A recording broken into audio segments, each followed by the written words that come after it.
The red dust of the Kalahari swirled around Nambula Kumalo's feet as she watched her husband Tabo load wooden crates into his truck. At 4:47 a.m., the desert was still dark, but she could see him clearly in the headlights, his movements urgent, secretive. Beside him stood Lindayo Moyo, Nambula's cousin, her hand resting possessively on Tabo's shoulder. Nambula pressed deeper into the shadows of the acacia tree, her heart hammering against her ribs. She'd suspected for months, ever since Lindayo had come to stay with them, claiming she needed refuge from an abusive husband. But this was something different, something worse than mere betrayal. She watched as Tabo pulled out a shovel, and the morning wind carried fragments of their conversation across the compound. "Tonight," Tabo said, his voice cold and determined. "After the ceremony, we tell her about the diamond mine inspection. The terrain is dangerous. Accidents happen all the time out there." Lindayo's laugh was like breaking glass. "And then, dear cousin, all that money she inherited from her father becomes yours. Becomes ours." Nambula's blood turned to ice. Her father, Chief Manla Kumalo, had died 3 months ago, leaving her his cattle empire, his land holdings, and most significantly, a 40% stake in the Orapa diamond mine worth over 200 million pula, nearly $18 million US dollars. A fortune built over 3 generations. She'd shared everything with Tabo, the husband she'd loved for 8 years. She'd trusted Lindayo, the cousin who'd been like a sister since childhood, who'd helped raise her after her mother died, who'd sworn blood oaths of loyalty under the baobab tree when they were girls. Now, they were planning to murder her. Nambula turned and ran silently back to the main house, her mind racing faster than her feet. She had perhaps 12 hours before they enacted their plan.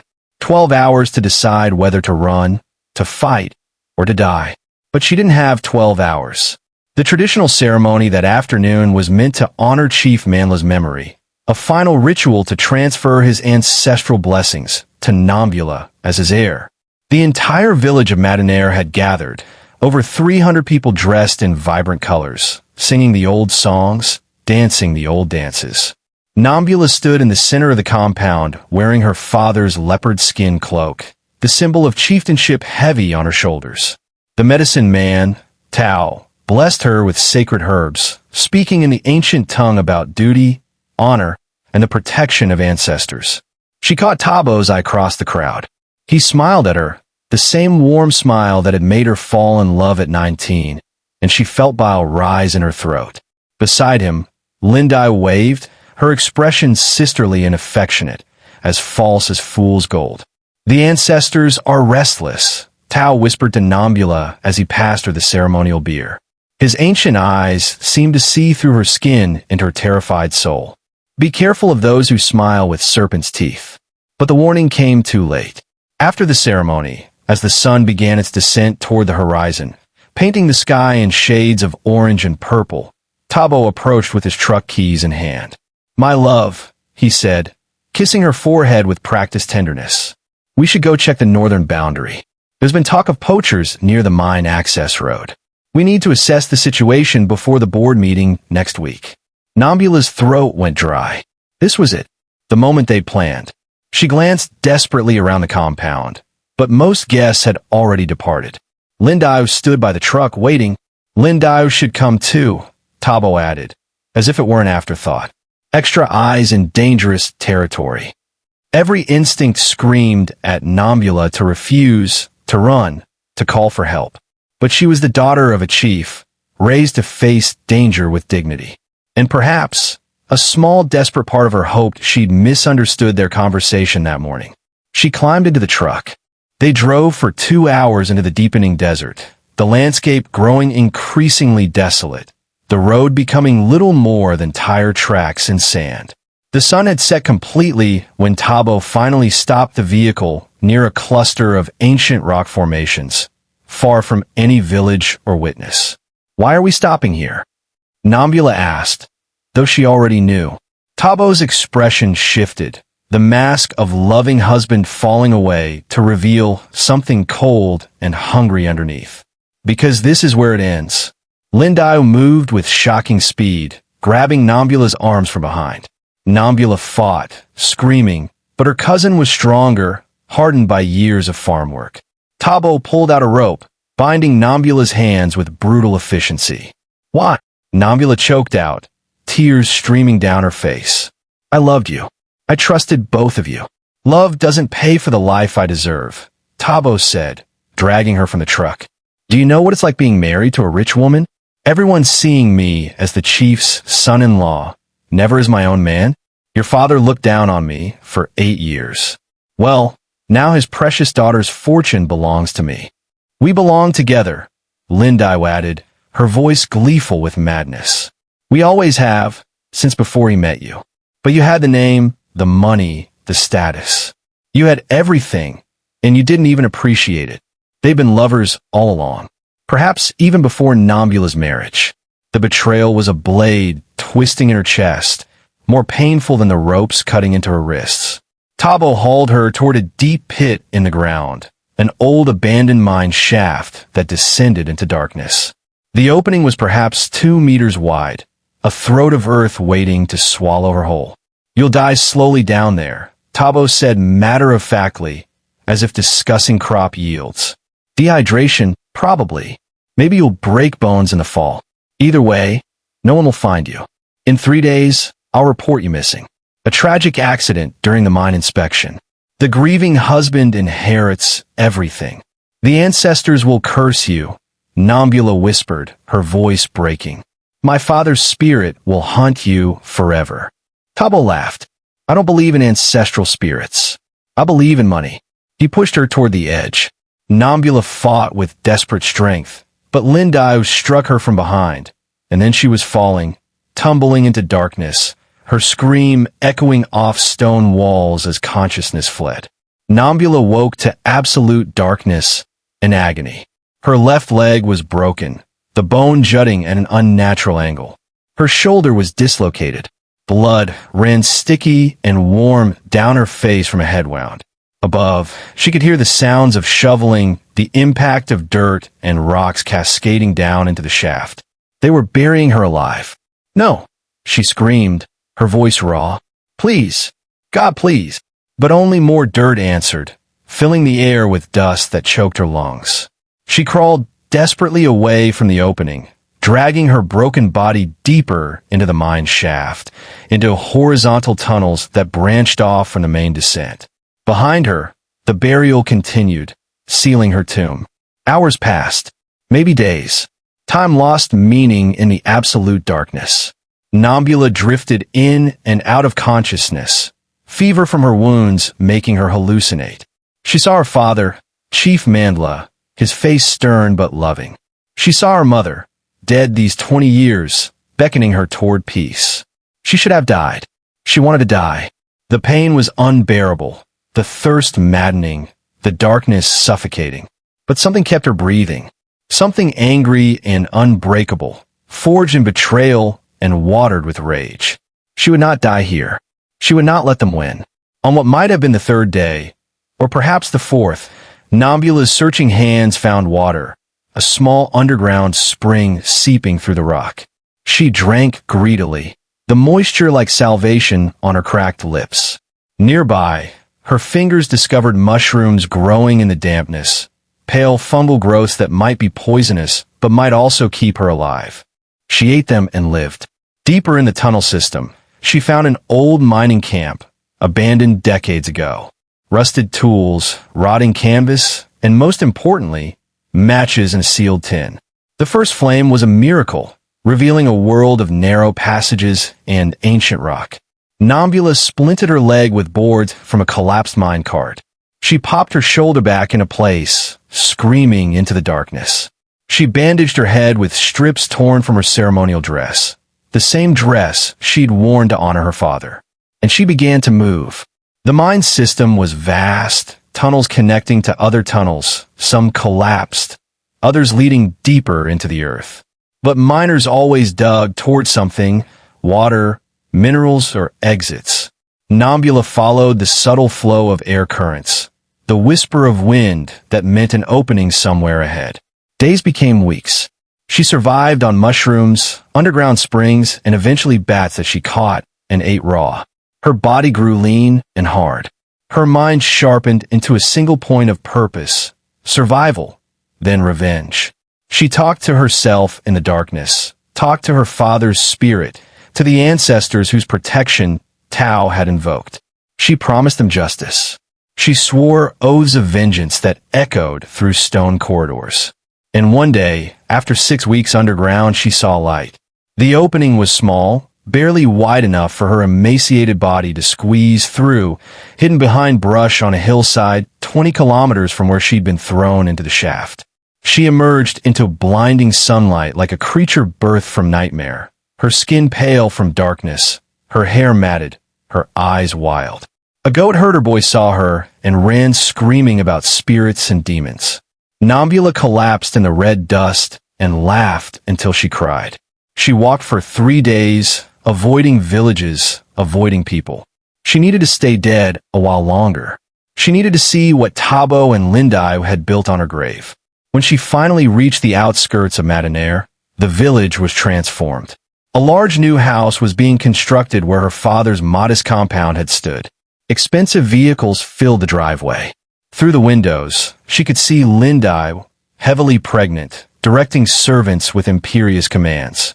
Nambula watched from hiding as Tabo emerged, dressed in expensive clothes, talking on a smartphone. Every inch the successful businessman. He'd gained weight, his face fuller, more satisfied. This was a man living his best life, completely unpunished, entirely comfortable with murder. Rage burned through Nambula like wildfire. But she was no longer the trusting wife who'd climbed into that truck. She'd died in that mine shaft, and something harder had emerged. Something patient. Something dangerous. She needed information. She needed allies. She needed to become a ghost. Tao found her first. Or perhaps she found him. The old medicine man's eyes showed no surprise when Nambula appeared at his door in the dead of night, a skeletal figure wrapped in rags. "The ancestors sent you back," he said simply. "They are not finished with you. Tell me everything," Nambula whispered. Tao gave her food, water, and information. Tabo had reported her missing exactly 3 days after her disappearance, as planned. Massive searches had been conducted, but the northern desert was vast. Eventually, she'd been declared dead, and as her legal husband, Tabo had inherited everything. The cattle, the land, and most crucially, her father's stake in the diamond mine. He'd moved Lindai into the house within weeks, claiming she was providing comfort in his grief. Their relationship had become public 6 months later. She was now 7 months pregnant with his child. The village had initially whispered scandal, but money silenced gossip efficiently. Tabo had become generous, funding school improvements, sponsoring festivals, buying loyalty with Nambula's inheritance. He'd sold most of the cattle, consolidated the land holdings, and was negotiating to sell the mine stake to a Chinese consortium for an additional 50 million pulla. Everything her father had built was being dismantled for cash. "What are you going to do?" Tao asked. Nambula's smile was terrifying. "I'm going to take everything. But first, I need them to suffer." The ghost began her haunting carefully. She started with small things. Tabo would wake to find his expensive watches smashed. Lindai discovered all her new designer clothes shredded, hanging in ribbons in her closet. Food would spoil overnight despite refrigeration. Electronics malfunctioned constantly. Then the psychological warfare intensified. Nambula waited until Tabo was alone in the house one night and played a recording of her own voice, distorted and eerie, calling his name through the windows. She watched him run outside in terror, searching for a ghost. She left her father's leopard skin cloak draped across their bed, covered in red dust from a mine. She placed her wedding ring on Lindai's pillow, caked with dry blood. Tabo hired security guards, but they reported seeing a pale woman in tattered ceremonial dress wandering the compound at night, disappearing when approached. One guard quit, swearing he'd seen Nambula's face pressed against a window, her eyes black holes, her mouth open in a silent scream. The village began to talk. The ancestors were angry. Chief Mamla's spirit demanded justice. His daughter's ghost walked, seeking vengeance. Lindau became paranoid, refusing to leave the house, jumping at shadows. Tabo started drinking heavily, his confident facade cracking. They fought constantly, accusations and blame flying between them like poison arrows. But Nambula wasn't just haunting. She was investigating. With Tao's help, she contacted the tribal elders secretly, revealing herself to those who'd been loyal to her father. She showed them evidence of Tabo's embezzlement, documents she'd found while breaking into the house during the day when both were gone.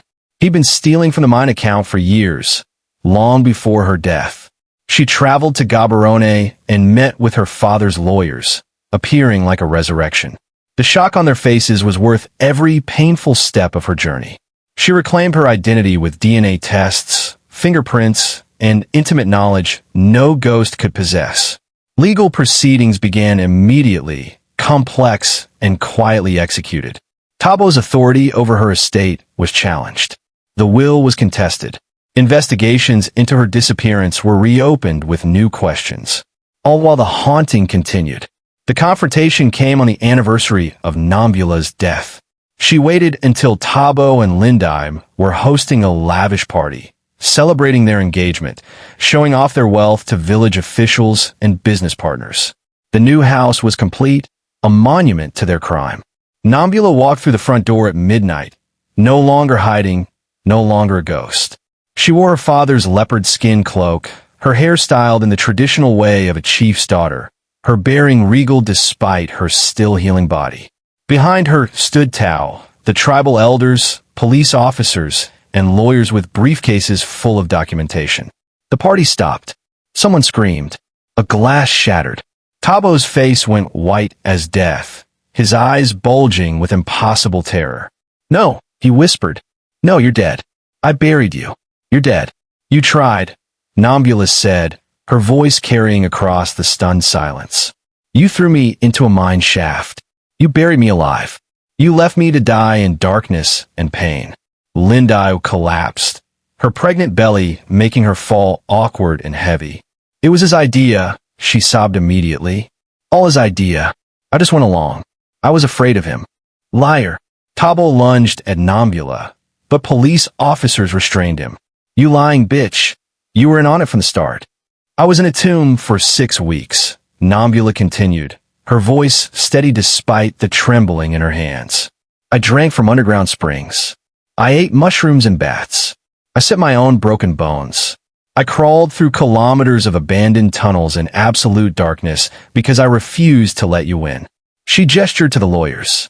"Everything you stole is being returned. This house, built with my inheritance, will be torn down. The cattle you sold will be bought back. The land contracts you signed are void, executed by a man with no legal authority over a living woman's property. The mine stake you try to sell," one lawyer added, "that negotiation is terminated. Mrs. Kumalo remains the legal owner."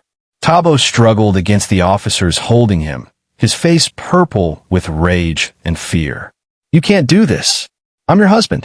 We're legally married." "A marriage I'm annulling," Nambula said, "on grounds of attempted murder. You'll be charged, tried, and imprisoned. Both of you." She turned to the gathered guests, village officials who'd accepted Tabo's bribes, business partners who'd profited from her death. "Let this be a lesson. The ancestors do watch. Justice does come." And some women refused to stay buried. The trial was sensational, drawing national and international attention. The evidence was overwhelming. Testimonies from the guard who'd seen Tabo and Lindai digging late at night, mine shaft forensics showing recent disturbance, financial records proving motive, and most damningly, security footage Nambula had secretly recorded showing Tabo discussing her murder with Lindai, not knowing his dead wife was very much alive and watching. Tabo was sentenced to 30 years for attempted murder and fraud. Lindai, who testified against him hoping for leniency, received 20 years. She gave birth in prison to a daughter she'd never raise outside those walls. The village of Modezzy would never forget the day the dead woman walked back into her own funeral party. The story spread across Botswana, then across Africa, a modern myth about a woman who'd crawled out of hell itself to reclaim her life. Nambula stood on the hill overlooking the rebuilt compound, watching construction crews finish the restoration of her father's traditional homestead. The monstrosity Tabo had built was gone, demolished and carted away like the garbage it represented. Her body had healed, though she walked with a slight limp from the poorly set leg fracture. Her mind had healed less completely. She still woke screaming from nightmares of darkness and falling, still felt phantom dirt filling her lungs. But she was alive. She had won. The mine stake had increased in value. The cattle business was thriving under new management, and she'd established the Chief Manla Foundation, providing resources for abuse victims and women escaping dangerous situations. Her story had given others courage to come forward, to fight back, to refuse to stay victims. Tao approached, leaning on his walking stick, his ancient face creased with satisfaction. "Your father's spirit is at peace now," he said. "Justice has been served." "Almost," Nambula replied. She'd visited Lindai in prison once, 3 months after the trial. Her cousin looked haggard, aged 20 years, her baby girl adopted by strangers. She'd begged for forgiveness, for some mercy, for acknowledgement of their childhood bond. Nambula had looked at her for a long moment, remembering the girl who'd sworn blood oaths under the baobab tree, the woman who'd held her hand through her mother's funeral, the cousin who'd helped plan her murder for money. "I forgive you," she'd finally said, watching hope bloom in Lindao's eyes. "But forgiveness doesn't mean reconciliation. It means I'm free from the hate. It doesn't mean you're free from consequences. You'll serve every day of your sentence, and then you'll live with what you've done. That's justice." She never visited again. 5 years later, Nambula stood at the entrance of the Kumalo Women's Shelter, cutting the ribbon on her latest project, a safe house for women escaping abuse, funded by her foundation and staffed by counselors trained in trauma recovery. She'd never remarried. Trust came hard after being buried alive by the 2 people she'd loved most. But she'd built a life of meaning, using her inheritance and her story to create change, to help others, to honor her father's legacy properly. Sometimes, late at night, she'd drive out to the mine shaft where she'd been thrown. The entrance was sealed now, marked with a memorial stone. Here, Nambula Kumalo was buried alive by those who loved money more than life. Here she refused to die. Here she chose to survive. She'd stand at that spot and remember the darkness, the pain, the absolute terror. She'd remember crawling through endless tunnels, setting her own broken bones, eating things that shouldn't be eaten, finding reserves of strength she never knew existed. She died in that shaft. The trusting, soft woman who'd climbed into her husband's truck had perished in the darkness. But someone harder, fiercer, and unbreakable had emerged from that tomb. Not a ghost, not a victim, a survivor who'd clawed her way back from hell itself. And in the still desert night, the wind would whisper through the sealed shaft, carrying echoes of a woman's scream that had once filled those tunnels, a sound of defiance and rage that had refused to be silenced by dirt and stone and betrayal. Tabo would hear those screams in his prison cell, waking in terror every night for the rest of his sentence. Lindai would hear them too, a haunting more real than any ghost. But Nambula had stopped screaming. She'd found her voice instead, and she used it to speak for those who couldn't speak for themselves, to fight for those too broken to fight, to be the light for women still trapped in darkness. The ancestors were satisfied. Justice had been served. And Nambula Kumalo, daughter of chiefs, survivor of burial, refused to be forgotten or diminished or defined by what had been done to her. She was her own resurrection, her own revenge, her own triumph. And that was worth more than any fortune, more powerful than any betrayal, more enduring than any grave. She'd come back from hell, not to destroy them, but to prove that some fires burn too bright to ever be extinguished, some spirits are too strong to ever be buried, and some women refuse to stay dead when there's still justice left undone. The desert wind carried her father's blessing as she turned from the memorial and drove back toward Modezzy, toward her life, toward her purpose, toward everything she'd reclaimed from the dirt.